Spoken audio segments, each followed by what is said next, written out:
Yeah. Back at it again. It's the Unrelated Twins people. What's up? It's your boy Contrix. Nice to too.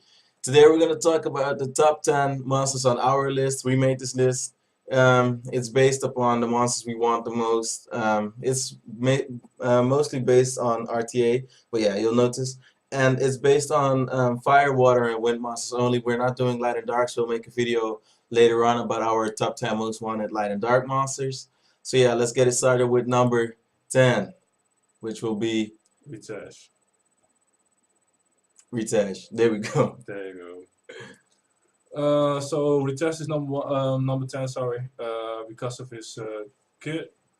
He got a lot of HP, as you can see on the left corner, but his speed is a little bit slower side. He also has a provoke on his first skill. A second skill, he has a heal, which is really good, and he has an AoE armor break. He also has like a action leader skill, which is handy in dungeons, but I don't think you really use Ritesh in dungeons at all. So that's why he's number 10.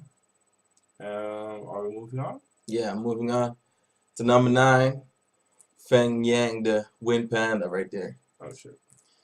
Feng Yang. The reason why Feng Yang is number 9 is because he has a defense break on the first skill for 2 turns. Then the second skill, he buffs himself with a heal over time, gets 50% recovered every turn. Plus, he gets the revenge buff. So every time he gets attacked, he attacks back, and he can place the defense break with his first skill, right? So every time you attack him, he will attack back with the defense break. And then the OP thing about him is third skill is passive. Move on to his passive. Yeah. The passive, every time you attack him, his attack bar will increase by 20%. So even if you don't crit or whatever, if you just hit him, his attack bar will increase, and his damage increases proportionate to his defense.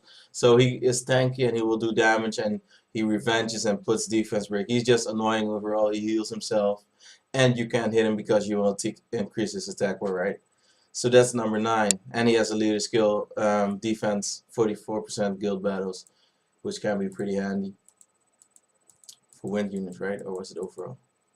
Overall, I guess. Yeah. Now we got number 8 in our list is Rakan. His first skill doesn't do that much, but he can like put some damage on the target and put a continuous damage for 1 turn on it, which is not too bad, but not too good either. His second skill will increase immunity for 3 turns and attack, and he also will get 1 turn. And then you have collapse, which everyone knows about. When it's on cooldown, you have 30% to attack back with collapse, and that's like full. That's not like with the revenge rules. It's a full attack which he attacks back with, and he also is a HP type monster with a lot of HP, slow speed though, and he also has a pretty good leader skill for him. So and he's one of my favorite monsters, I think. So moving on to Number 7. This was a draw between the famous Amelia, which is a new monster in the game. The reason why she is above the other monsters is she grants immunity every single turn. It's her passive. So when she's in human form, by the way, she can switch forms when she gets a turn, goes to human form, and when she's in human form, my bad, she grants immunity on all allies for 1 turn. So every time she gets a turn, your whole team has immunity, right? Which is really OP in RTA, arena defense, whatever. And she's the only monster that does that until now in the game. So she has a passive that she grants immunity. Then her second skill removes all the harmful effects, so she cleanses your team and increases the defense, so she makes your team survive. And then the first skill, when she's in uniform, attacks the enemy and freezes the target for 1 turn with a 25% chance. So she also has a chance to freeze the target on first skill. you want to talk about that one? And then the unicorn form. I don't really see people using her in unicorn form a lot, but when she's in unicorn form, she on the third skill she increases defense for 2 turns. When you're attacked by an enemy, this effect only activates once a turn. So if someone attacks you, she will increase the defense of everyone? Oh no, just herself. My bad. So she increases her own defense. And then second skill attacks the enemy to provoke 1 turn with a 75% chance. And counter attacks the enemy for 2 turns whenever you're attacked. Oh, okay. So she buffs herself with a revenge buff and attacks the enemy back every time she's attacked. Her first skill still. Oh no, it's oh damage according to max HP. So she does damage according to max HP, but it's about the immunity buff mostly. Do you want me to talk about Pisama? I can do it too. We'll start off with leader skill. He's famous for his leader skill, 30% leader skill in arena only, which makes him really good. The only other monster with 30% leader skill in arena is Valkyria Fire. No, Vanessa. He also has like the first beneficial removal like Ganymede, and the second skill has a AoE reset, but it's only like one turn reset though. For AoE, and his passive makes him come back with 30% HP and deal the second attack as an attack. But if this attack is not a cooldown, after he revives, he can do it again. So he will do it like twice in a row. So you can give make sure you get reset all the targets if they don't have immunity. Moving on to Value, I'm gonna do it what easy. Where's oh yeah. Jeez, right. Wait, I just saw him there. Yeah, so number 6 is Value, as you see. Well, it's plain and simple. Since Amelia was number 7, the thing what Value does, he grants immunity for 3 turns, and when he does that, he also removes all beneficial effects. That's the third skill, by the way. I started with the third skill, my bad. So he cleanses the whole team and grants immunity for 3 turns. Plus, he buffs the attack bar by 30%, so makes your team get their turns faster, right?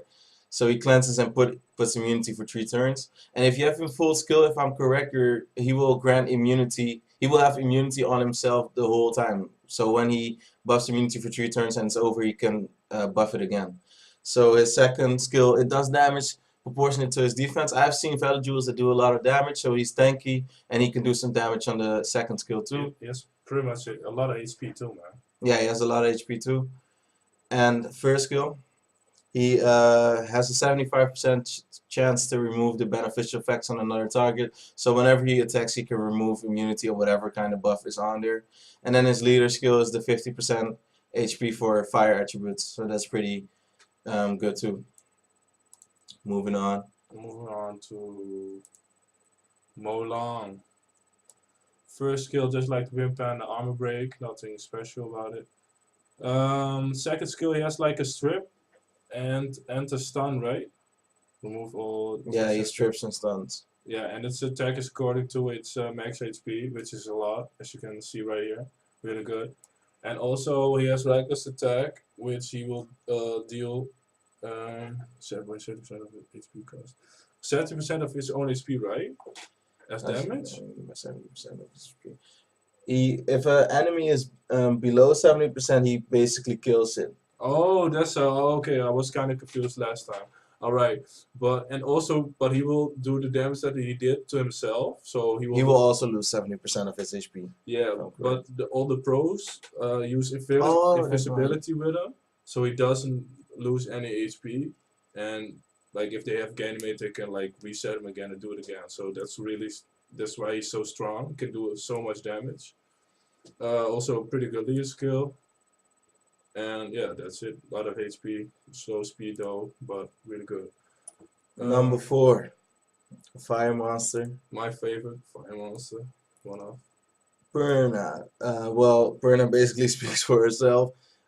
She's an attacker, attacks the enemy on first skill with a mysterious energy and stuns them for 1 turn with an 18% chance. So the chance isn't high, but she has a stun on first skill, which is good. And then the second skill, explodes compressed energy of fire to inflict damage. The more HP the target enemy killer has, the larger. Okay, so she does damage proportional to the enemy's max HP base. No, it currently has. Yeah. Oh, so if the target is at full HP, she will do more damage. If it has less HP, she will do less damage. So Perna does a lot of damage on second skill. Third skill is a passive. She recovers HP of all allies by 10% every time she moves. And and the other thing of her passive, she revives herself every time when she dies. It's just 1 time, my bad, and it's reusable in 12 turns. So she comes back from the dead with full HP, by the way, which is pretty rare. So yeah, Perna just does a lot of damage. She heals. She has high base HP, as you see, and she just deals Ton of damage. And what's her leader skill? I don't even know. Attack. Oh, and she has an attack power leader skill in the dungeons, which can be handy sometimes. Moving on to one of the most wanted wind monsters, Tiana. First skill, she has like a defense break, which is really good for a support type monster. Second skill, she also had like a. Oh no, she didn't have attack or monster increase for attack speed. So the faster Tiana is on the second skill, the more damage she will do. And the attack everyone talks about is she will remove all beneficial effects on the enemy and the ally monsters. It's unresistible and will increase your own team's attack bar, which is just incredible, amazing, super OP. Everyone wants it skill. And also some defense, but that's not super important. So that's Tiana. And then the number one on our Second list. one. No, second one. Oh, I thought we were over number 2. My bad. Oh, so number 2 is Sierra. I forgot about Sierra. So Always forgetting about Sierra. on the first skill, she attacks the enemy 3 times, a multiple attack, and then she recovers her own attack bar by 50% if she lands the attack as a critical hit. So she buffs her own attack bar on first skill.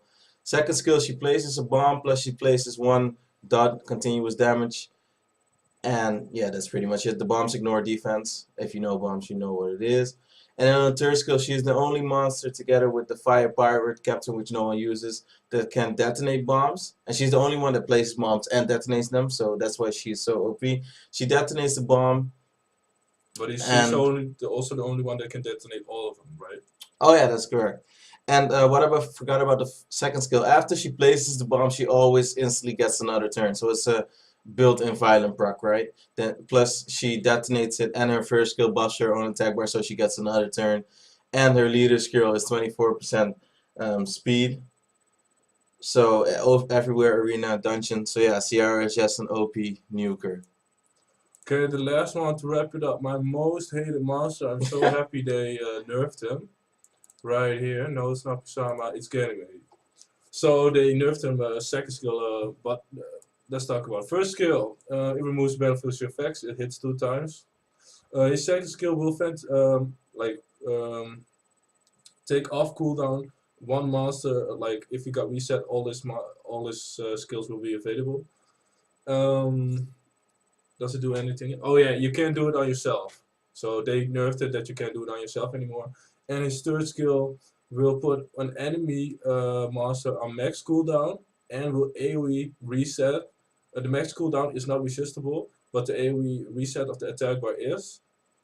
So yeah, that's it. That's why he's still so strong, because his attack bar decreases just.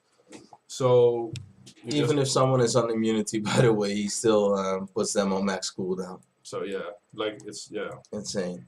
So that's our list. Yep, that was it. Thank you for watching. Look out for a new video about the light and darks if you want to see that. Don't forget to subscribe. And before we go, we're gonna. So we had some technical issues. What I was saying, we're gonna do some summons. We got the scroll.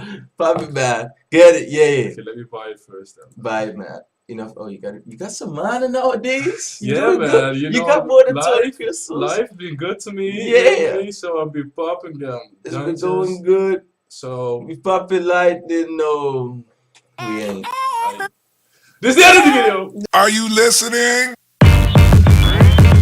Damn.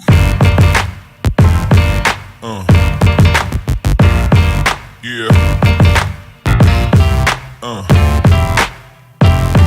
Yeah.